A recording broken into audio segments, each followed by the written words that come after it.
কোনোদিনই বাংলাদেশ আওয়ামী লীগ অন্য বিভিন্ন রাষ্ট্রের উপর নির্ভর করে কখনো রাষ্ট্রীয় ক্ষমতায় আসেনি। পলিটিক্যাল স্ট্যান্ড থেকে এই বক্তব্য দেওয়া ছাড়া তো আর তাদের অন্য কোনো কথা বলার সুযোগ নাই যে অন্যান্য বিভিন্ন রাষ্ট্র এসে আওয়ামী লীগকে ক্ষমতায় বসিয়ে দিচ্ছে এবং ওনারা চেয়ে চেয়ে সেই ক্ষমতায় বসিয়ে দেওয়া দেখছেন। এটা বলে ওনাদের যে সমস্ত নেতাকর্মী সমর্থক আছে তাদের কাছে নিজেদের ব্যর্থতার দায় অন্যান্য বিভিন্ন রাষ্ট্রের ঘাড়ের উপরে দায়টা চাপিয়ে দিয়ে নিজেরা নির্দোষের মতো বসে থাকে। ওনারা নির্বাচনে অংশগ্রহণ করেন না, সেটা ভিন্ন আলোচনা এবং ভিন্ন বিতর্ক। কেন আসেন না, কী জন্যে আসেন না, এটা আসার ক্ষেত্রে ওনারা কী ধরনের দাবি দেওয়া চাওয়া আছে সেটা বাস্তবায়ন করার ক্ষেত্রে কোন ধরনের সমস্যা আছে সেইগুলো ওনারা যখন মিট আপ করতে পারবেন না, ওনারা নির্বাচনে আসেন না। না এসে এই ধরনের কথাবার্তা মনে করে যে ভারতের সমর্থন আসলে তাদের এই ক্ষমতায় থাকার ক্ষেত্রে কোনো রকমের প্রভাব ফেলে না।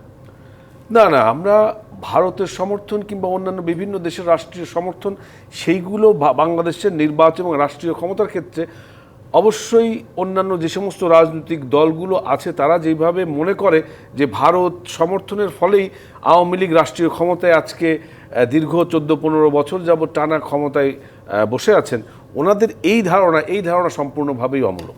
কেননা আমরা বিশ্বের অন্যান্য যে সমস্ত রাষ্ট্রের সাথে আমাদের ডিপ্লোম্যাটিক রিলেশনস আছে সেইগুলো আমরা পরিষ্কার ভাষায় জানিয়ে দিয়েছি এবং আমরা সেই স্ট্যান্ডেই আছি, সবার সাথে বন্ধুত্ব, কারোর সাথে বৈরিতা নয়। সেই জায়গা থেকে আমরা আমাদের ডিপ্লোম্যাটিক রিলেশনসগুলো চালিয়ে নিয়ে যাচ্ছি। সেই ক্ষেত্রে আজকে যে আলোচনা উঠে এসেছে যে এই ট্রানজিটের যেই দেয়াটা হচ্ছে, এই ক্ষেত্রে বাংলাদেশ ইন রিটার্ন কী পেতে যাচ্ছে সেটা পেতে যাওয়ার ক্ষেত্রে যদি কোনো আলোচনা আসে সেই আলোচনা করা যেতে পারে। এই ক্ষেত্রে তারা যদি আমাদের ভূখণ্ড ব্যবহার করে 7 সিস্টার্সে তাদের মালামাল পরিবহনের ক্ষেত্রে কিছু সুবিধা পেয়ে থাকে, সেই ক্ষেত্রে আমরা আমাদের পণ্য নিয়ে তাদের এই ভারতের 7 সিস্টার্সে আমরা কি ধরনের সুযোগ সুবিধা পেতে পারি, এই জায়গাটা বার্গেনের জায়গা আছে এবং সেই বার্গেনটা করা হয়েছে কি হয়নি সেটা কিন্তু আমরা এখনই বলতে পারবো না। তবে এই ভিসা প্রক্রিয়ার কথা বলা হচ্ছে, ভিসা প্রক্রিয়ার কথাই বলি। দেখেন, ভারতের যারা এখানে হাই কমিশনার আছেন কিংবা অন্যান্য যারা আছেন তারা কিন্তু এই বিষয়ে কথা বলেছেন। আমরা এখন যতদূর আমি মেমোরি রিকল করছি, কেননা ওনাদের ভিসা প্রসেসিং করার ক্ষেত্রে যেই জনবল প্রয়োজন তার থেকে অনেক কম জনবল রয়েছে এবং ভিসা আবেদনকারী গত 5 বছর আগে যা ছিল তার অন্তত 5 গুণ বেশি বেড়ে গেছে।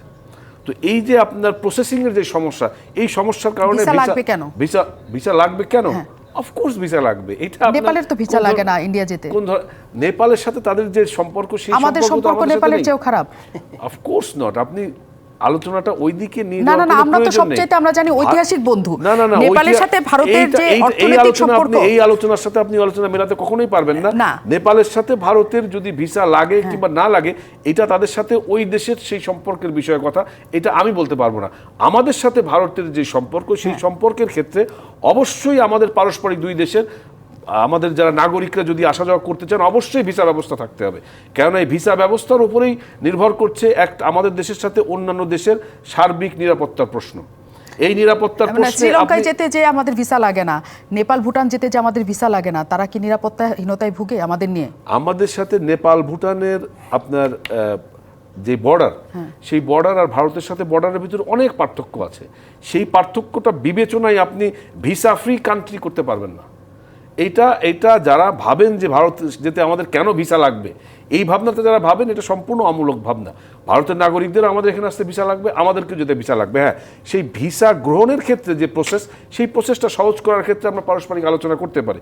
সেই আলোচনার ক্ষেত্রে তাদেরকে বলা যেতে পারে আমাদের নাগরিকদের আরও বেশি করে যাওয়ার সুবিধা করে দেন, যাতে আমরা ওইখানে যে আমাদের চিকিৎসা সহ অন্যান্য যে সমস্ত সমস্যা আছে সেইগুলো সে দেশে করাতে পারি। সেই সমস্ত আলোচনা করা যেতে পারে। কিন্তু আপনি এই যে ভিসা ফ্রির কথা বলছেন, না, ভিসা ফ্রি কেন? পোর্ট এন্ট্রি থাকে। এখনকার এই যুগে, ডিজিটাল মাধ্যমের যুগে, কোথাও আপনাকে যে এই ভিসার জন্য লাইন দিয়ে পাসপোর্ট জমা দিয়ে মাস অপেক্ষা করে আপনাকে ভিসা নিতে হয় না। ভিসা প্রক্রিয়া এখন সহজ হয়ে যাচ্ছে। এটা হচ্ছে আপনি পোর্ট এন্ট্রির ক্ষেত্রে আপনি 2 মাস আগেও যে ভিসা নিয়েছেন, পোর্ট এন্ট্রি আপনাকে 2 মাস পরে ভিসা নিতে হলে একই প্রক্রিয়ার মধ্যে দিয়ে যেতে হবে। 2 মাসের মধ্যে একজন সাধারণ মানুষ ক্রিমিনাল হয়ে যাবে। এই যে একটা জটিল পরিস্থিতি তৈরি হয়েছে 2 দেশের মধ্যে, এই দৃশ্য আর এই যে ট্রানজিট দেওয়ার দৃশ্য থেকে শুরু করে যত আস্থার দৃশ্য, দুইটার মধ্যে আপনার পার্থক্য মনে হয় না? আপনার ভিসা দেয়া নেওয়ার ক্ষেত্রে আপনি এইটা মিলিয়ে ফেলতে পারবেন না। আচ্ছা, অবশ্যই এটা মিলিয়ে ফেলতে পারবেন না। কেননা এক একটা দেশের ভিসা প্রসেসিং সিস্টেম সেই দেশ তাদের নিজের মতো করে নির্ধারণ করে। সেই নির্ধারণ করার ক্ষেত্রে তারা অবশ্যই তাদের অভ্যন্তরীণ এবং বৈশ্বিক ইন্টারন্যাশনাল যে সমস্ত ভাবনা চিন্তা তারা আছে সেই নিরিখেই তারা সেই ব্যবস্থাটা গ্রহণ করবেন। এখন আপনি আমাদের সাথে ভারতের বাণিজ্যিক ব্যবস্থাপনার ক্ষেত্রে যে অসমতার কথা বলছেন, সেই অসমতার জায়গায় আমরা কতটুকু বার্গেন করে নিয়ে আসতে পারছি, আর ভিসা ব্যবস্থা ফ্রি করে দেওয়া, এই দুটো সম্পূর্ণ না, আপনি ভিন্ন বারবার এবং আলোচনার ভুল জায়গায় বিষয়। যাচ্ছেন। ভিসা ব্যবস্থা ফ্রি করে আলোচনার দেওয়া বিষয়, অতএব এটা এই নিয়ে হয় নাই। আলোচনা- আমরা বলেছি যে সাধারণ মানুষের সাথে সম্পৃক্ত যেসব প্রক্রিয়া, সেই সব প্রক্রিয়াও ভারতের সাথে আমাদের অনেক জটিল। এটার উদাহরণ হিসেবে ভিসা প্রক্রিয়ার কথা এসছে। শুধু ভিসা প্রক্রিয়ার বাইরেও আর যাবতীয় যত কিছু আছে সবগুলোই সাধারণ মানুষকে অনেক হেনস্থার মধ্যে দিয়ে যেতে হয়। এবং যে প্রক্রিয়াটা শুরু হয়েছে আসলে, যে সমতার যে কথাটা শুরু হচ্ছে, সেটা কেমন করে আমরা ভারতীয়দের মেরে কাঁটাতারে ঝুলিয়ে রেখেছি, এরকম কোনো উদাহরণ বাংলাদেশে নাই। কিন্তু আমরা এই উদাহরণ প্রতিনিয়ত শুনি, এটা নিয়েও কোনো আলোচনা হয় না। আমাদের পানি, আমাদের অভিন্ন পানি বন্টন নিয়ে চুক্তি, আমাদের গঙ্গা চুক্তি, আমাদের সকল যত কিছু তাদের সাথে আছে, সমস্ত কিছু নিয়ে আমরা মানে হেরে যাওয়া পর্যায়ে, যেটা লুজিং পজিশন বলে, সেই জায়গাতে আমরা আছি। কেন আমরা সেটা থাকবো? এত ভালো সম্পর্ক আমাদের, প্রশ্নটা সেটাই। এখন আপনার ওয়াটার ব্যালেন্সিং যে কথাটা বলেছেন, এটা আমি আপনার একটু বলি। কেননা আমাদের এখন সমস্ত পৃথিবীতে 54টা আন্তর্জাতিক নদী আছে। এই আন্তর্জাতিক নদীর পানি ব্যবস্থাপনার ক্ষেত্রে কতটা কে কিভাবে কাজ করবে, সেটা এখন একটা $1 মিলিয়ন কোশ্চেন হয়ে দাঁড়িয়েছে।